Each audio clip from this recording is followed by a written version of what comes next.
Hello, and welcome back to Dev Game Club, a weekly podcast in which two veteran game developers look at games from the past to discuss their relevance and impact today. I'm Brett Duville, and I'm joined as always by my co-host, a man who was a boy in Grenada when the Americans invaded in 1983. Tim Longo. Yeah, you weren't a boy in Grenada, as far as I know. No. You were a boy in 1983, but... Yep. That was 82. Yeah, 82 was Jedi. I was trying to think of, it's all, time is based on when the Star Wars movies came out. So. Oh, then 77, 80, 83. 83, it was 83. That's right. Yeah. I was like, 83 was the right date. And I was like, well, I'm second guessing myself, but yeah. Yeah. Then 81, 84, 87, I think we're already off topic. Anyway, back to the topic at hand. We are starting a new series this week. Sorry for missing last week. We had planned to do a game actually from around this time, maybe a few years earlier, but getting it to work. Well, Tim had some issues getting that to work. We're not going to say what it was because maybe we'll come back to it. And I usually check to see if things are on GOG, and then if they are, I'm like, well, it's good. And this one wasn't on GOG, and I didn't do the opposite and say, oh, it might not be good.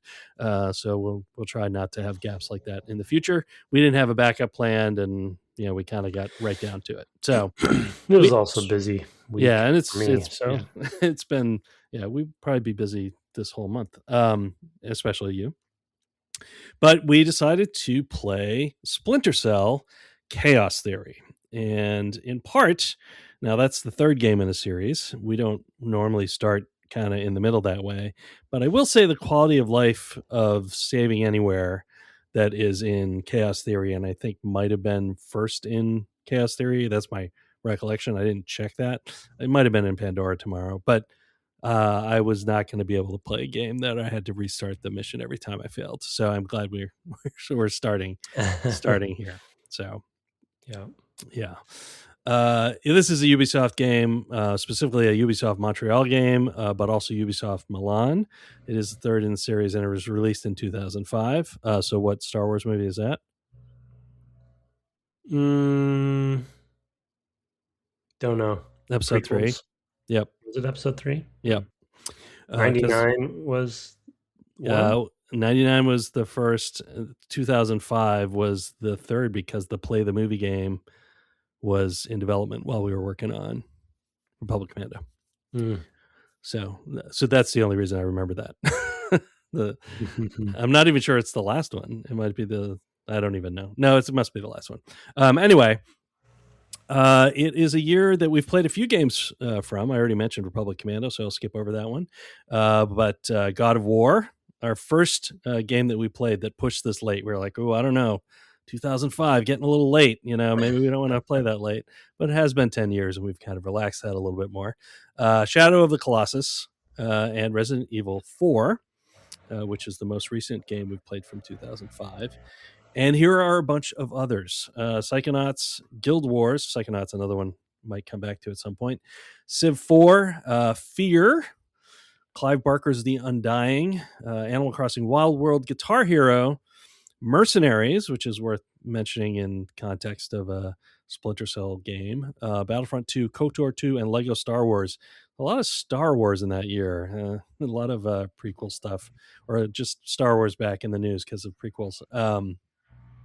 Which was really our career at LucasArts. So, yeah, as I mentioned, we're revisiting a Ubisoft Montreal game. We played Prince of Persia: Sands of Time, which is from 2003, and of course, we've also played a game from this specific director before. So, following on our Peter Molyneux, doubling up, we are revisiting Clint Hawking this time. Which good for Clint being mentioned in the same, or maybe good for Peter being mentioned in the same breath as the other one. Yeah. So I won't go a lot into those studios because go listen to those episodes if you want us to talk specifically about Ubisoft. And Far Cry 2, of course, we played and interviewed Clint for. So yeah, this is we are, as we get further in, we are spending, we're revisiting some things or some studios and things like that, even though there's still some we probably need to play a first game in, there's still good opportunities for revisiting studios and things. So anything you want to contribute to all of that intro nonsense? Well, I mean, I think there's the studio side, there's the team side, but for me, I think one reason that this one was always on my personal list was because I'm such a stealth game, stealth action game fan, and we talked about this in pre-show. We've played a few stealthy kinds of games for the podcast, and so I think it's a subgenre that we'll probably will always dabble with. But this franchise in particular, is still, I think, considered, even though it's been dormant for a while, it's still considered to be one of the tentpole stealth action franchises. And so for me, being a fan of the franchise, even though I haven't played all of them, and being a fan of the genre, it just kind of always for me comes up in my head of like, well, we probably should, because it's got such a contrast to the others we've played, namely Metal Gear and Thief are the two that we'll probably talk more about. So we're hitting studios again, we're hitting a genre again, but I think for me, I guess, as somebody has told us before, people have told us many times before, it's our podcast, so we can choose what we do what we want. But also, I just think from a legacy standpoint and from a comparative standpoint, I think there's going to be interesting conversation, because it's like, I know that this genre isn't maybe your favorite genre, and old stealth games can be even worse because they've made decisions that that these days have really been ironed out. But for me, I think the comparative elements of that we'll talk about, I think there's going to be a lot there. I mean, it was my genre at the time, and it is, if there are stealth options available, typically in games, because many of the Assassin's Creed games, especially lately, that's true, have incorporated a lot of stealth. As you take out, these little encampments or whatever, it's very much a like do the stealth thing, and then at a certain point they might notice you're there, and then you fight whoever's left. And that's also true of the other Far Cry games. Although I think that game really wants you to be more of a guns blazy kind of, because that, I think, generates the most fun factory. It's still the case that you can spend a lot of time just like, I'm going to pick them off one at a time. Eventually they'll notice, and then all heck will break loose. But this was a genre I played a lot of, and still will choose the stealth option if available. I think it's interesting. I mean, I think that this game, from those two you mentioned, Thief and Metal Gear, we might as well just kind of talk about this first, and then we'll get into the Clancy of it all. But it's sort of interesting that I think this borrows a lot mechanically from Thief, Mm-hmm. but thematically from Metal Gear. And so it's like, it is a weird amalgam in that way. Like, sounds like my perfect game. Yeah, well, I mean, for me it'd be like, well, it's from Thief, and there you go, you have everything you need. But it's got a light, it's got a light meter, right? And sound matters, and and things like that, which were elements of Thief. And it's starting to dabble. And we'll talk about this more probably in future episodes, not today, but it's starting to dabble in some light immersive sim elements. Yes, yeah, for sure. There's definitely not as far as Looking Glass. Yeah, there's a clockwork to it, and it definitely, you can definitely see like a Dishonored 2, Dishonored 2 coming from this, for sure. Which Metal Gear we would never put in the immersive sim category. You wouldn't, even with V, I don't. V only because it was open world, but it's like if V were linear, it would have. Which well, I take that back a little bit, because Ground Zeroes kind of sets up a formula. But anyway, we're not here to talk about that. Yeah, we're not. And it's easy to don't get me started on that. But I mean, I can see the lineage there, of what if Thief, but with Yeah. this license we have. And to some degree, I think the Metal Gear, especially, some of the stuff that's in 3, and then I guess 4 is after this one, but maybe had already been premiered on video. Like you could see, I don't remember when that happened, but I feel like it would have been happening around this time, that you would have been seeing Old Snake with his super suit in video. I can see that influencing this series as well. Not going back to the beginning of it, of course, but maybe at this point in the thing. So yeah, it's an interesting convergence. You want to talk a little bit about how that makes it your perfect game, or maybe just like the different goals, as we talked about in the pre-show, that these games are addressing? Yeah, it's such a weird it is such a weird hybrid of things, isn't it? I'm refreshing some things on the wiki while you're talking there too, to make sure I had it right. But yeah, I think that for me, we've only played Metal Gear once, right? So we Yeah. did do Metal Gear Solid. I was trying to think if we played Yeah. another one. No, we only played the first I wouldn't one. put it past me, but Yeah. but anyway, no, we won't play another Metal Gear Solid. There's no real good reason to do it. But but that my love of that, despite some of its issues, is well known. And You even sang a song about it. So sure, well, I was coerced. But Kojima and his team have a very specific way that they go about military special ops sneaking missions, as he calls them, right? As they call them. And I think one thing that I always missed, and we were talking about this in pre-show, and this maybe starts to get into a segue to Clancy himself and that stuff. I am not overly nationalistic or patriotic. I am proud to be here, and I do stand up for what I believe in, for being in the nationality that I am. But I love military stuff, and I don't know if it comes from background. I wasn't in the military. Both my grandfathers were in World War II and survived, and so there is some deep deep depth there. But for some reason, I've always been interested in military themes, and I think with Metal Gear, it is technically military, but it isn't. yeah, It's also like, I feel like Metal Gear is Kojima first, military second, if you know what I'm saying. Oh yeah, if even second, but yeah, yeah, because he has so many like global political themes that he wants to get in there too, right? That aren't necessarily military. They're more about like nukes, right, and sure, anyway. So I mean, sort of where all this conflict is taking us, right, is kind of his thing, Yeah, and the philosophical and kind of theoretical, the side of all of that, right? And how do these large nations, and then Snake's always a cog in the wheel.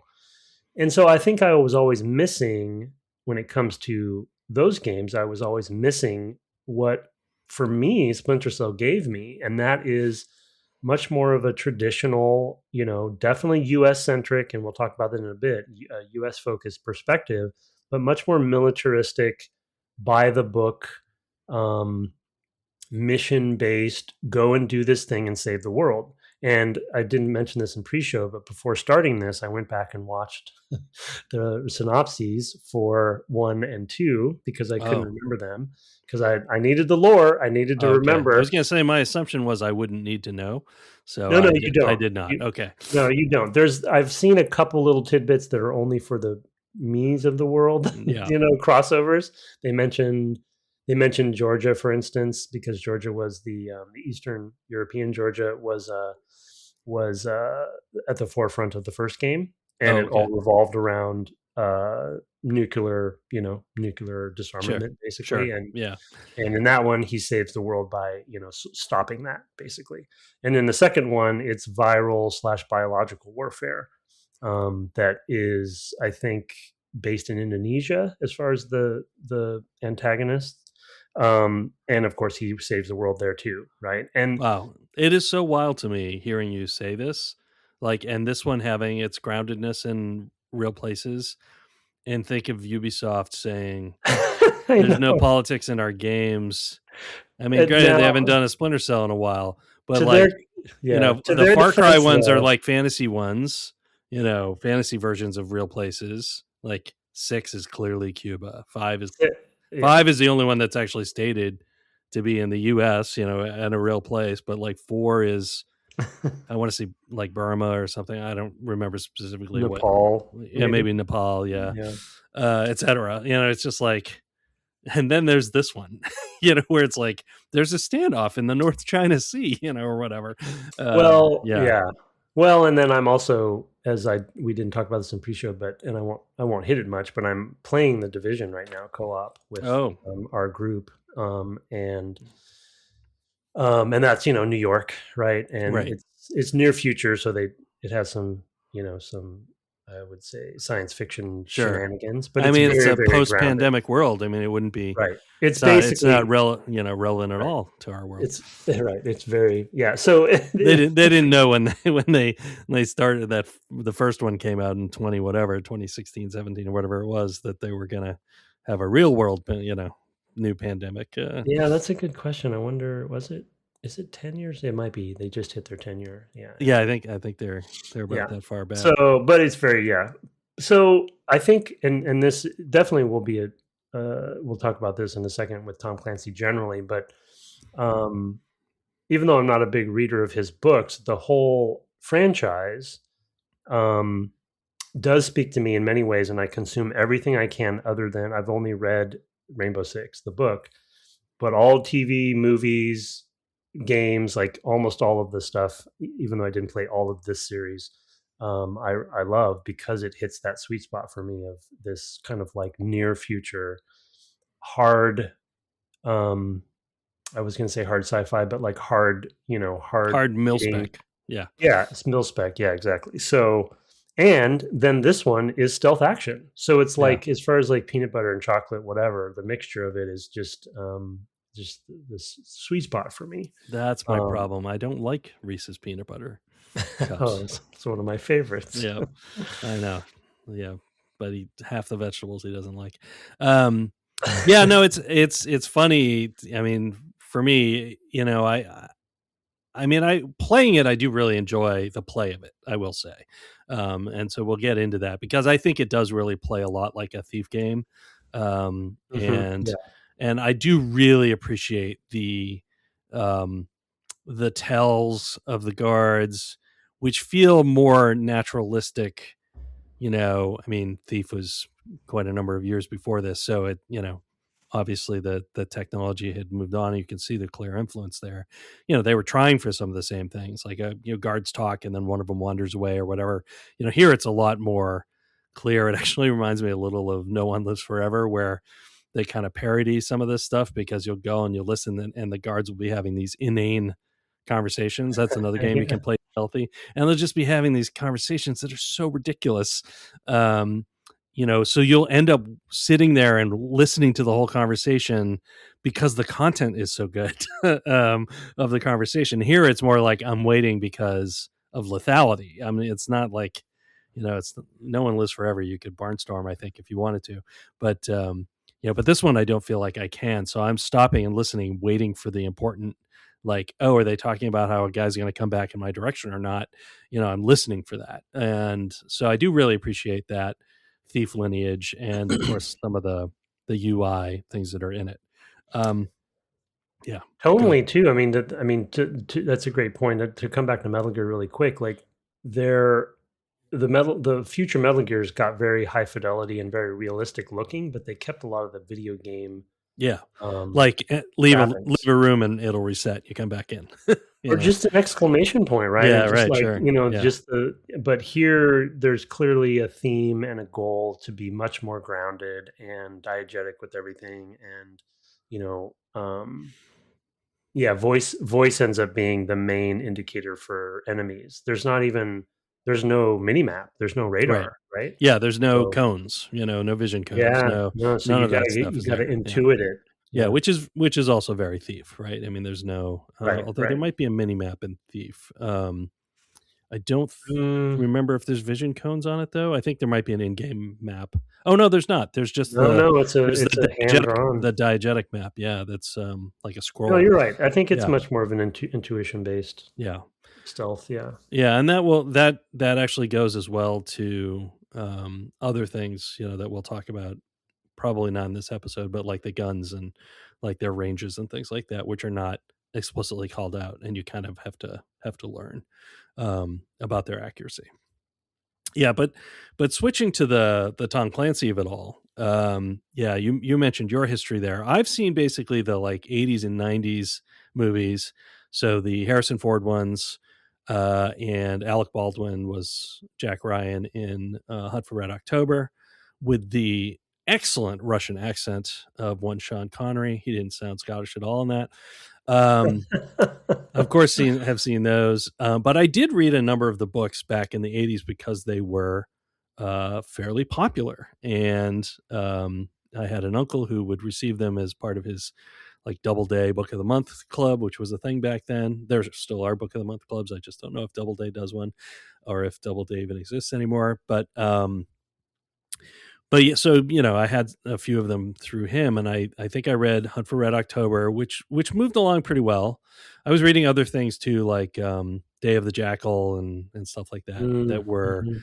like from a slightly earlier. They were like '70s, '60s, and '70s generation, which moved along really quickly. Like those were books with plot. It was like, this is about the spy thing that's about to happen, or the assassin thing that's about to happen, or whatever. And they were very propulsive. And then this was so my history with Tom Clancy was like I was I think on my third Tom Clancy book, which I think was called the Bishop of the Kremlin, or the Bishop in the Kremlin, or something like that. Something in the Kremlin. And I was reading it, and I was just like, I don't think I like these.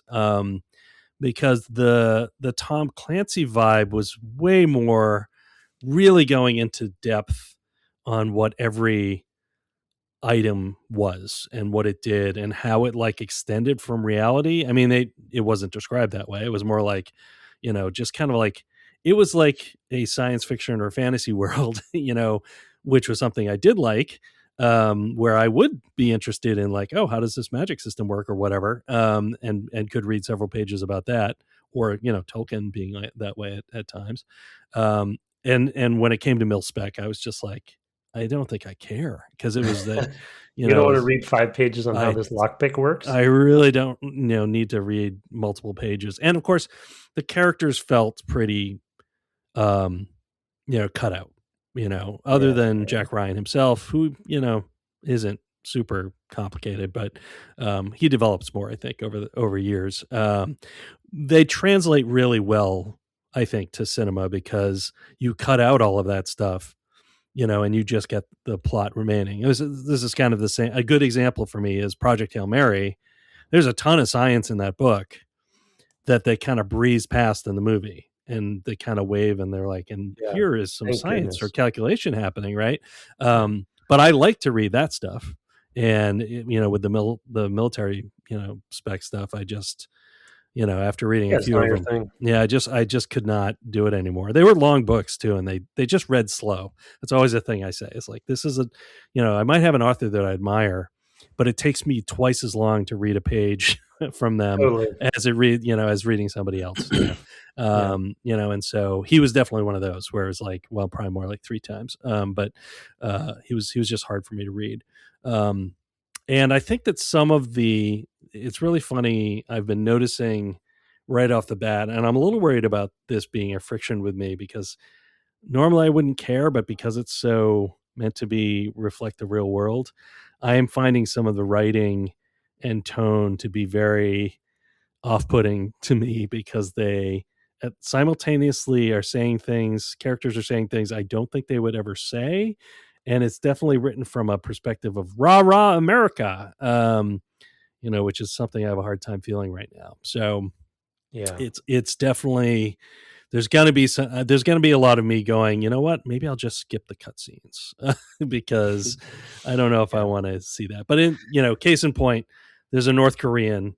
here in the opening, like explaining what's going on before. It's like a huge long, video setting everything up, of what the conflict is.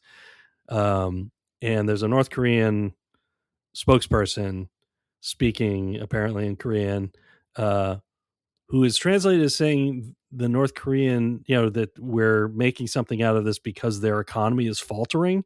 And I immediately was like, if that person said that, they would go home and be shot. Like that's not something that they're allowed to say. It's all, our economy is robust, they're afraid of us or whatever are the things that they say. And that's something that's always been true. So there's like also this just like weird, there's a weird lens here that I'm going to, the Clancy of it all is going to be kind of a thing for me, I think. Yeah. There's I don't know what the right word is, but I'm, a fan of and I played really pretty much everything, not everything in each series, but I've played a lot of Ghost Recon, especially the 2 open world games, the old Rainbow Sixes, the new Rainbow Sixes. I haven't made Rainbow Six Siege my every game, right. Yeah. my all game, but I did play quite a bit of it in the early days after it launched. Yeah, and we played Vegas together. Vegas is when kind of that the came apex of Rainbow Six. Yeah, Yeah, we played it co-op. I was new to Maryland at the time, and I think that we played as a group. We played all through that game together. So yeah, that's a classic. Yeah. yeah, So I'm a fan of it, but what I was going to say to your point about like how it handles reality, and I actually would use. I'm a fairly big fan of the new Jack Ryan show with Krasinski. He's my Jack Ryan now. I just love him. not Ben Affleck.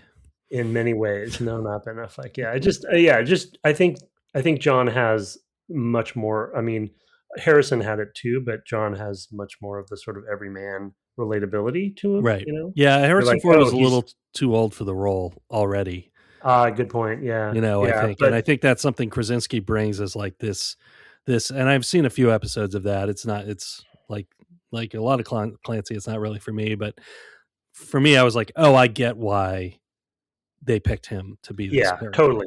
He totally fits. Jack Ryan's in a better way than any other any other actor has for the role, I think.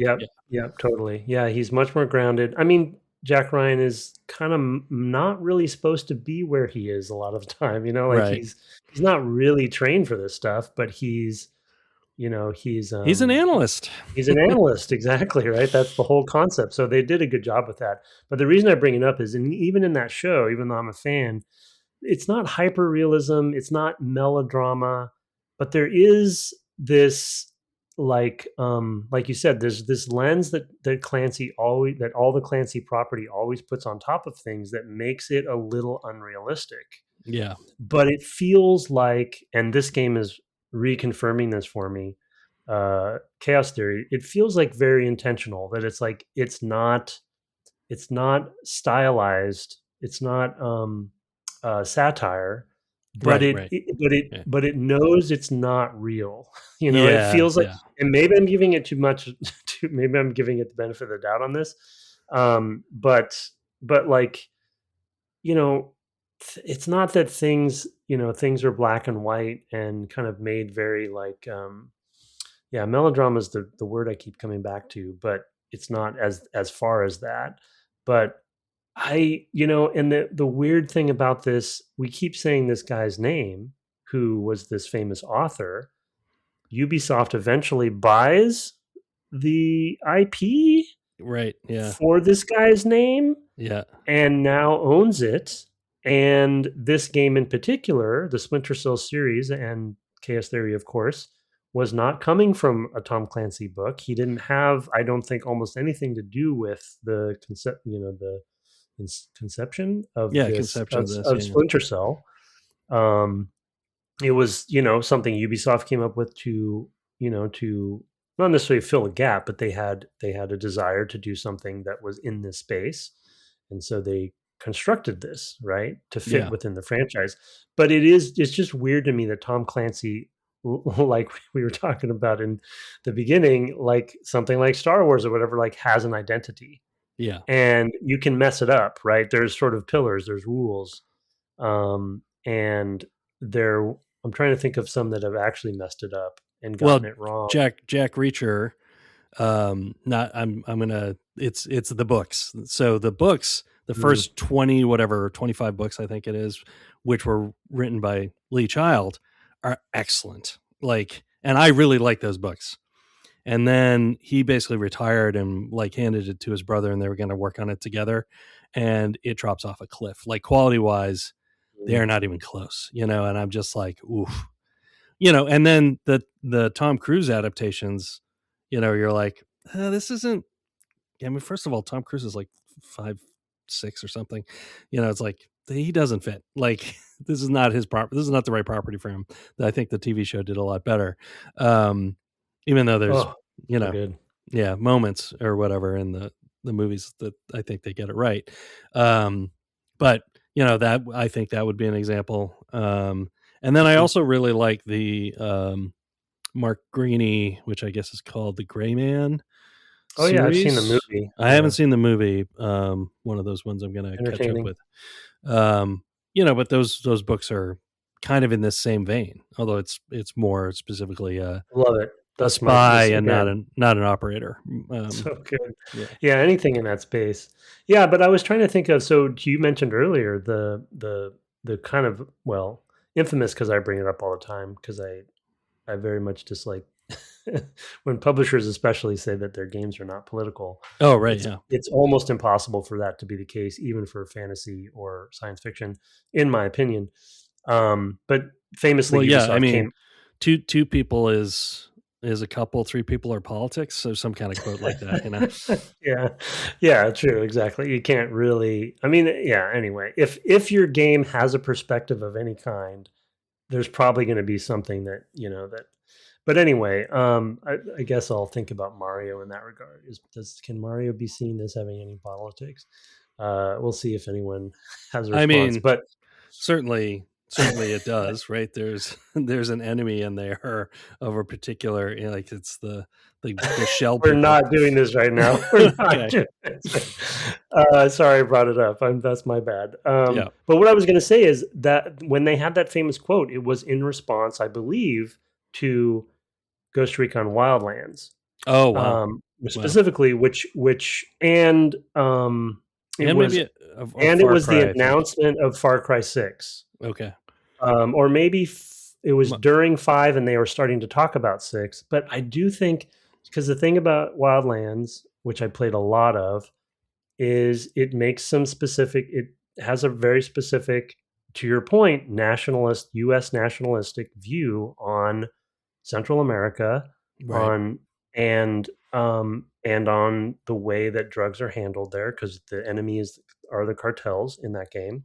But to your point, it very much makes everything black and white, and I'm thinking back to it now, and it felt very Clancy. But to your point about what gives you the icks is like, that is kind of what Tom Clancy means. Yeah. And maybe that's why it doesn't land all the time. You know? I mean, it's funny because it's like systems design in terms of the games, and then totally not systems thinking in terms of the narrative. No, not at all. No, you know, and it is that is the you know, that's the ludonarrative dissonance.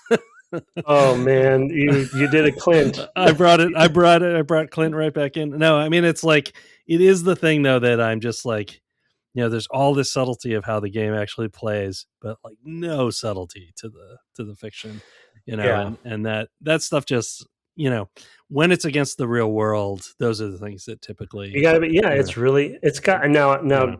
I don't know if I could do it. I mean, myself, like, I don't want to throw stones, because it's probably very, very difficult. Oh no, yeah, I'm not saying it's easy to do this, and I know Ubisoft says those things, and they don't really believe them either. They don't. No, it's PR. They say it because they're saying it because the people it will appease the people who won't think deeply about it.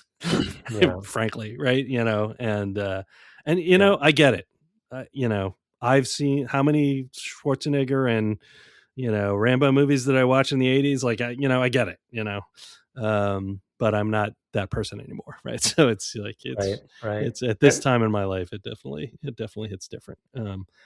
And Clancy always hit different because of the you had specific two writing style, so. Right. You had two things against you. Yeah. Yeah. Well, two things now are against you, like Yeah. that writing style, but also the sort of geopolitical, like two-dimensional geopolitics in a way, Yeah. like, or black Yeah. and white. I'm gonna I keep coming back to the word melodrama. I'm gonna stick to it. I'm gonna commit, and I'm gonna call it military melodrama, because I feel like that's not a bad idea. Yeah, that's not a bad I term. feel like Yeah. that's what they try to do, because their response, just as a quick example within the IP, not Splinter Cell specifically, but their response to the Wildlands stuff was the sequel, Breakpoint, and what they decided to do there was make basically a lot of the enemies robots, drones. Then they had humans as well, of course, but it was all traitors. Right? It was ex-military soldiers who used to be in the army, who have left to privatize and took over an island and became basically traitors. John Barenthal was the lead villain. Oh, right. Yeah. And so it's like, okay, yes, you avoided offending Central American countries, multiple. Yeah. But now you are, you've chosen, a different target, basically. You just can't avoid it. Oh, yeah. I mean, it's very hard to, like, I remember not wanting to play Call of Duty for a while back in the day, the modern ones, for the same reason, of just feeling like this feels really weird, to me to play.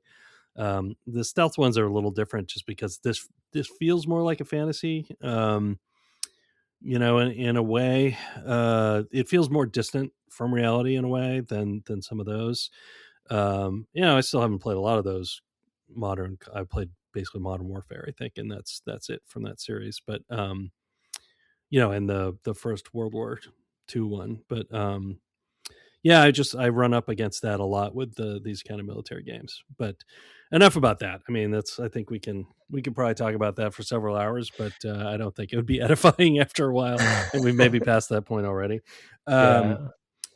I wanted to start getting into the actual presentation, which does really, I think the presentation in general is quite well done. Like, I really like, some of the kind of fakey, like, there's always something moving a little bit on the screen, even in the front end UI, there's like these little widgets on the side. It's in that kind of green night vision kind of look, and the characters on the background, or maybe a map or something, that whatever's appropriate at the time. But we both started by familiarizing ourselves with the game via the video tutorials. Well, I didn't. I actually started. I didn't tell you this, started into the game. I started the game without it, because I usually try to do that to see what it does without that. And then I was like, oh no, there's too much. I got to go watch these videos. Yeah, there's definitely some things that are unusual choices. So we should go back to that, because I could. My guess is that the thing that immediately, the two things that tripped you up immediately were climbing and movement speed. Movement speed was the main one, because I was like, why? How am I supposed to sneak up on somebody if they can hear me? Mm-hmm. And I didn't realize I could change my speed. And I think I might have told you at some point that you did. Well, you said, oh, I watched the videos and there's some good stuff in there, like how you control your speed. Yeah. Which when you told me that, I was like, oh, this is going to be terrible. And then actually playing it, I was like, actually, this is really quite a good choice. I was surprised that I got there. So we'll get to that, because I actually really like how it feels to play the game as a result, in a way that feels much more natural than a stick feels to me sometimes, because your thumb gets tired trying to hold it just at 25% or whatever. That's a good point. Here it helps. But anyway, so we both at some point watched these tutorials, which were unfortunate in terms of the way they're presented. But it was really interesting to see, like, all the things that you're able to do, and most of them are set against the backdrop of the first mission. So you're going to immediately have the opportunity to basically do them, in situ, where you just saw them done. Oh, you're And just throwing the terms out. yeah, I am, because that's me. And so but the unfortunate thing is they're basically gameplay videos where the top half of the screen is the gameplay, playing out, and the bottom half of the screen is here's the keyboard inputs that are happening to make these happen. So they'll just and there's a voiceover to describing what you're seeing, but there's no rewind. So if you miss what the key was, and they're not saying the keys because presumably this wasn't, these things were locked before they before they had the control, like they did the voiceover before they had the controls locked down, or maybe they imagined they'd be able to do it even with a custom layout for the keyboard, so they didn't want to specifically mention a key because maybe somebody had a different key bound, but then they basically say in them, oh yeah, but this is using the default layout anyway. So it's like, even if you changed it. So, but the things that were in there that were surprising to me and have worked pretty well. I mean, I give you can use the middle mouse wheel to change the speed of Sam Fisher, the main character, as he moves around in the world. So you just kind of like click it down and he'll move slower.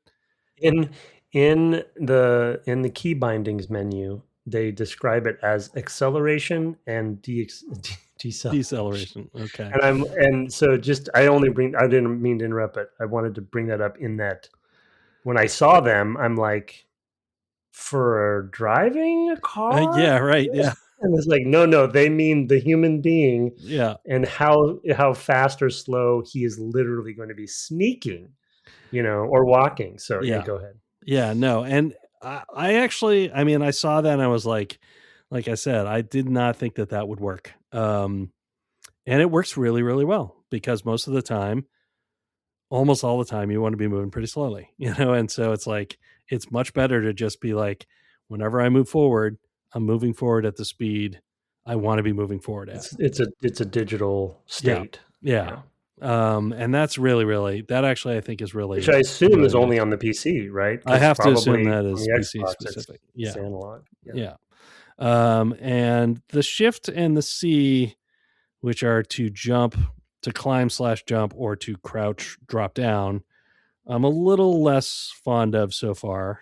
It's okay. It's okay. And then the one that was strange and I haven't decided yet about is the interact, which is you basically, when you come up to something you can interact with, a prompt appears in the upper right of the screen, which shows the options that you will have to interact with that thing. And basically the top one, I guess, is the default. But you press and hold the space bar and use the movement keys, or I guess the arrow keys if you want, which maybe also do movement, but you use the W and S to move up and down this list of what you want to do. So if you come up to a door, you have like open door, open stealth, bash door, or use one of the cameras that you can put under the door. Pick locks, sometimes. And sometimes if you've determined that it's locked, it'll come up with a pick lock or bash. I think you can use the mouse wheel too to scroll. I'm not. Oh, that might be true. Yeah. I was doing W and S, but the holding down the space bar is the thing that feels very weird. It's a contextual. So in retrospect, we talked about this a little bit in pre-show. I don't have the opportunity to play it on Xbox, but I do wonder if we should have had one of us play on a controller. I'm gonna look and see which. Wondering if it's very different. It's just a very different. Not a very different game, but it's going to be a different game. Yeah, if I have that available to me, if I have this game available to me, I think I have one of them. I would imagine Pandora Tomorrow probably controls similarly, so I will try to pop that in and give it a try just to know, so we can answer that question. And I'll try to play through a mission that way just to figure it out. But yeah, I know some interesting choices, and stealth is definitely one of those, especially something so gadget heavy as this, where the choices you make are they definitely have different goals than other sorts of game, third person action adventure games, right? And because there are a lot more verbs typically, right? At least at this time. So, Thief was the same way, where you had like, you were using every number key for different types of arrows and other equipment and things like that. Metal Gear, you had those weird, like, use the shoulders to the to load inventory up. wheels. Yeah. Or cycling. So they have their own nonsense where, we talked about it probably when we played, but it's like, sure, and they basically have similar problems, right? And they're addressing them in new ways that I think some are good and some are, we'll see. Like the control key basically does something about your weapons, right? So, like you select them that way, and you can select them, and I think change your mods. Yeah, with right. Alt. Yeah. Oh, Alt is how you do that. Okay. Well, you can do both. You can hold Control down and then select it with the mouse. I think that's what I did. Once you have it selected, or once you've equipped it with E, right, and you hit Alt, it'll swap between your mods. Okay, yeah, that was one of the key. That was one of the key binds that went right by me in the tutorial videos. Yeah. I was like, I want to go back. Right, so. And the alt fire is important too. If I don't know how much you're using it, it sounds like you're not much yet. You're not, because it sounds like you're killing everybody. But the alt fire, I don't know if the pistol has an alt fire. Now I think about it, I haven't tried that. But if you grab somebody, right click means something, then left click different than left click, and then for like the SMG or assault rifle or whatever that is, if you're using the shock non-lethal shock the taser things, you need to use the right trigger instead, because the left trigger obviously will shoot bullets. So and that's I'm going through past, making sure I don't kill anybody. So right, I'm not. Everybody gets it in the head. I'm shooting everyone in the head. That has been my approach thus far. Okay, that's a way to go. It's your choice. I pick up every guy and I go put their body basically in a pile somewhere with all the other guys I shot. Oh my god, you monster! Yeah. And then there was one guy sleeping, and I was like, I'm tempted to leave this guy. Oh, you didn't leave him? You shot him? I shot him. I was like, I'm tempted to leave this guy just to imagine the story of this guy wakes up and everybody's body. I was thinking like I would move all the bodies into the room with him. Oh my Lord. At that point, I was feeling monstrous even for myself, and I, to assuage that, I just shot him in the head. Oh my god. Okay, well, yeah, that's a way to go. Yep, that's a way to go. That's how it allows you. We'll get into it in future episodes, but it's not a full sandbox game by any means, but it allows you there's quite a few player focused options in the game that and it's not the level design we'll get into more later too. You've played the first one. I played the first two levels, and the second one has a little bit more variability, but they're not. It's something I'll talk much more about, the level design, in future episodes, because I want to talk about it in comparison to Metal Gear and some of the goals that they have from a level design perspective, and somewhat some of it is knowing Clint and some of it is knowing his sensibilities. And he was actually, I think, lead level designer on this as well as creative director. Oh wow! I think I looked at the credits. So, and writer. So he's doing a lot. Probably busy for him. In fact, I think in the interview when we talked about it, yeah, we did. Early days, we talked about how much work this project was. Yeah, we definitely did. Almost killed him. Yeah. So, so he did a lot. But anyway, so I've been appreciative of some of the choices they've been making in level design as well, and just player options, because there's, again, there's different ways to handle things. You can shoot somebody who's sleeping in the head. Yes, or you can do other things. So yeah, I assume the non-lethal is mostly on the right trigger then. So exactly, that's kind of the theme so far. So if you grab somebody from behind, you can interrogate them. With most people don't have much to say other than kind of key individuals, at least so far. So if you right click, you'll basically choke them out. cause them to pass out. Yeah, choke Yeah, them to pass out. And then if you left trigger them while you're holding them, then you snap their neck, I think. I think there's multiple kills because I did it once and I think he stabbed him. Oh yeah, you're right. I think there was a stab. There's also like a maybe breaking their back kind of situation. Yeah, there's different ones, and I don't know why it chooses one or the other. They maybe just like to for variability. The what I wanted to ask you about next was like, so there's a couple things. I mean, one is we can talk about the mission presentation, but one of the things that happened for me is I got to the end of the whole thing and I had failed I know what you're going to say. Yeah. two objectives. Yeah. And Well, I felt like I was moving too slowly. They call it canceled. Yeah, I know. But it's like my overall score was like 64% because I did everything but these two things. Yeah. Yeah. Yeah. So I don't know actually, because I had the same note, and there is something in the second mission that's similar that you can do. The thing that I love about it, which is very different, from Metal Gear, and I would even say Thief 2, is that there's some things. There's ways to fail objectives but still win the mission. There's secondary objectives as well, which you may or may not have seen. I guess you mentioned the collectibles, so yeah, I did. I got that one.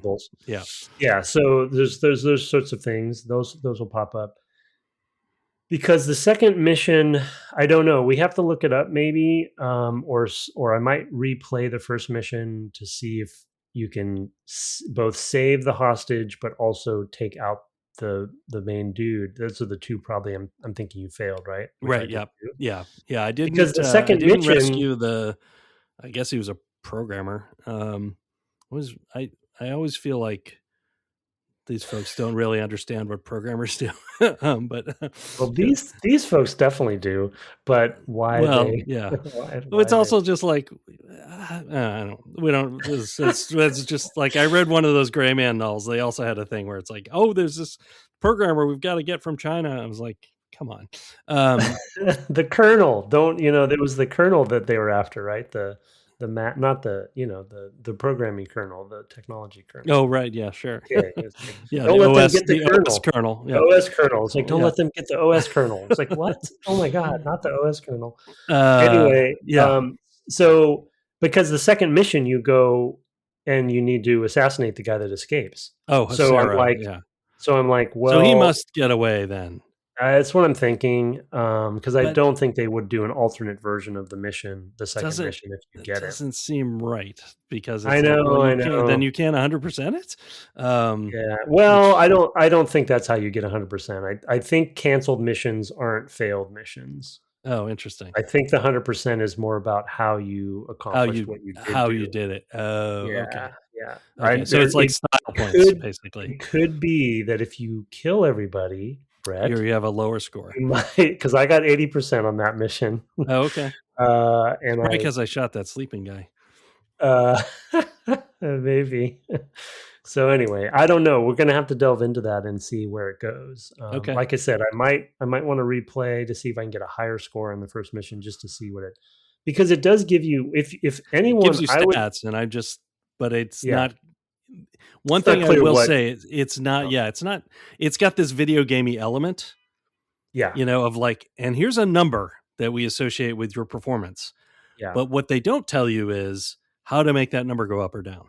Yeah. And that is a little, I guess that's like an experimentation thing, I guess, for players. Like, what do you want to vestiges of the video, like scoring people and stuff like that. And which Metal Gear does, we just did that with Dungeon Keeper with a high score table, where you're like, which we'd mentioned like 4 times, but never discussed, because it's like, why would you have one? It was super weird.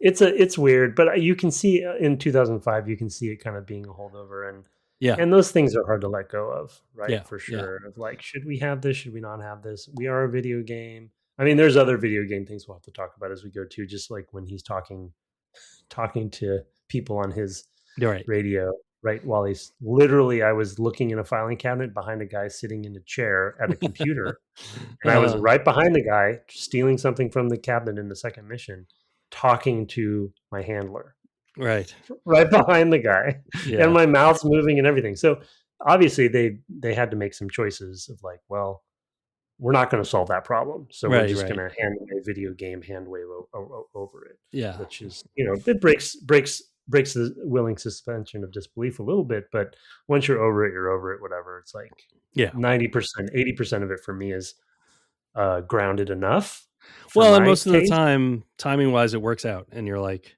Yeah, most of the time it is okay.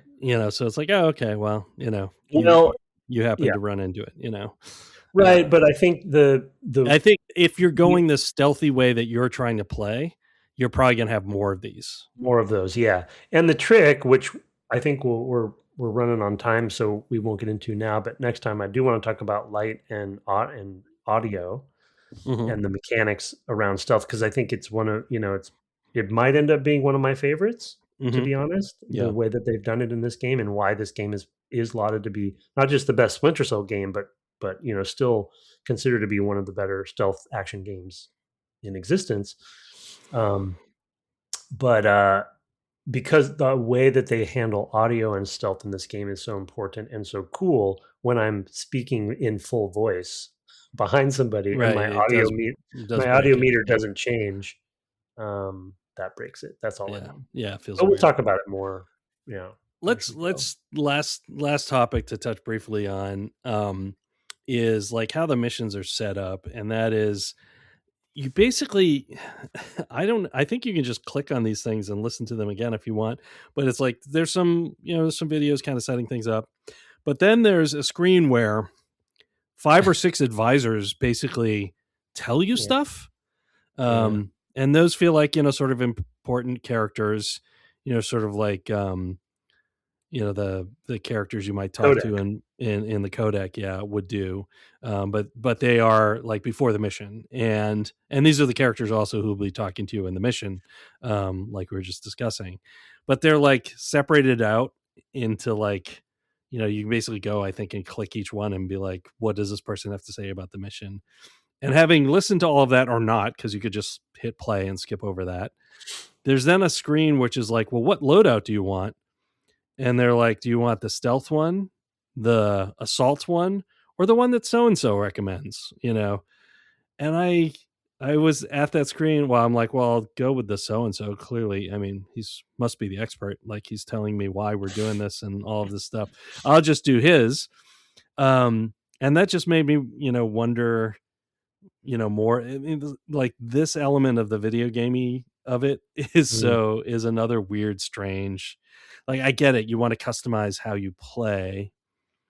But then that other stuff is like, I guess maybe it's meant to like inform that choice. Like, so this person said this about it, and I agree with that. I don't know. It feels like a replay sort of Oh, thing. I see. That each of the They might have a different perspective. Each of the advisors might take on one of those player personas, right? In a way. Yeah, that's interesting. I hadn't thought about that. I haven't been listening to them in that regard. Is one of them more of the stealth focused one? Yeah, so far it's mostly been bzz, bzz, bzz, bzz, bzz, island, bzz, bzz, bzz, bzz, bzz, Sarah, bzz, bzz, bzz. I'd like to you maybe, yeah. Well, they do automatically play in succession if you don't click anything, right? Yeah. No, that's it's. But then I went and clicked and was like, oh look, and I can hear them again if I want. It's a little, I mean, I don't.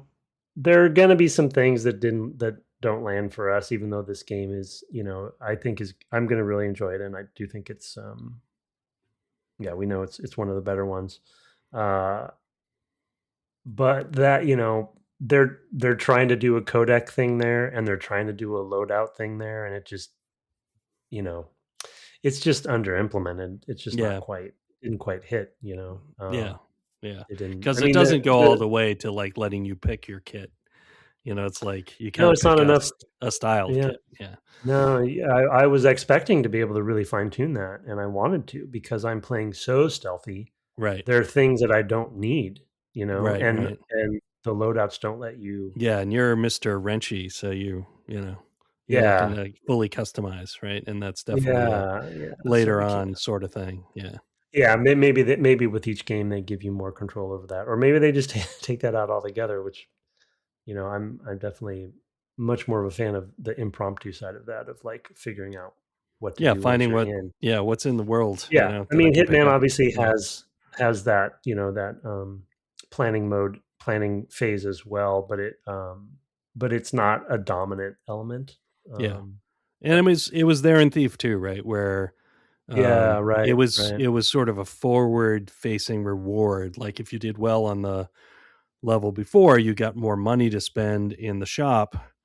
Like so, it Yeah, that encouraged. was pretty cool. Yeah, it That was pretty encouraged the cool. loop, right, and reinforced the fantasy. And here, it feels like it's addressing goals that they don't have a lot of kind of surrounding stuff around. So, Yeah, you yeah. know, kind of curious about that. But we'll see how it goes, how it changes, and whether it evolves or you do actually get a sense of what each character wants and things like that. So, anyway, The other good. thing to keep in mind is those characters are almost all returning too. I think all but one. So if you are a fan Oh, of the series yeah, and you've played the I previous got that two, sense. Yeah, yeah, these are your Otacons and right, and your right. ocelots and stuff. So Yeah, and that's very much a Tom Clancy thing. I mean, he is yeah, building that. right, Definitely reflects the IP, as it were, because when you're thinking about Jack Ryan, like it's a big deal. In the one movie where he's like, "How dare you?" That he knows that person, and that right. there are relationships there. So I do think that stuff might come into play. Okay, so we'll see how that stuff evolves. I'm just curious about it, so I'll put a pin in it for now because we've only seen one or two, and we'll see how that stuff evolves. But I did want to at least mention it as something to think about. Mm-hmm. Okay, we'll come back to the voice actors next time. There's another discussion to have. There's so much. There's so many things on my list. Yeah. There's a lot. There's a lot here, for sure. But we'll get in even deeper into the mechanics, into some other things, in story and all that stuff as we move forward. In the meantime, we did have a review this week. It's short and sweet, so it's not going to lengthen the episode that much. So would you read that quickly, sir? Yes, I will. Super entertaining smiley face from Shadow Lord 72. If that is your real name, that is your and real your name. real isotope value. Maybe 1972, my birth year. Maybe this is from me. This is you're a real Shadow Lord. Yeah. It says, "This is such a fantastic podcast covering many great games that I enjoyed playing." I appreciate it. Yeah, that's what we're doing here. That's exactly our goal, and you summed it up. Thank you, Shadow Lord 72. We appreciate you. Thank you very much. That was of course sent to the Apple stuff, and I see those, but if we don't see yours or read it on the air, just send it in to devgameclub@gmail.com, where we also love to get your questions. We're on the web at devgameclub.com, and my co-host here, Twitch, is at twitch.tv/ Tim Longo Jr. with a JR at the end. What are you up to this week? I know you were off last week. I don't know if you're planning to stream this week. Yeah, I do want to. To be honest, I still have the Hitman bug, so I'm, and I do have my new wrench as well. Oh, so a new wrench. Yeah, it was a Twitch drop, believe it or not, which is literally my first one I've ever done. I didn't really know about them. Okay. But apparently while I was playing Hitman 2 weeks ago, people who were watching got eligibility for this drop, but I didn't because I was streaming. So I went and watched some other Hitman streaming so I could get this. It's a purple wrench. Oh, so well, that's exciting.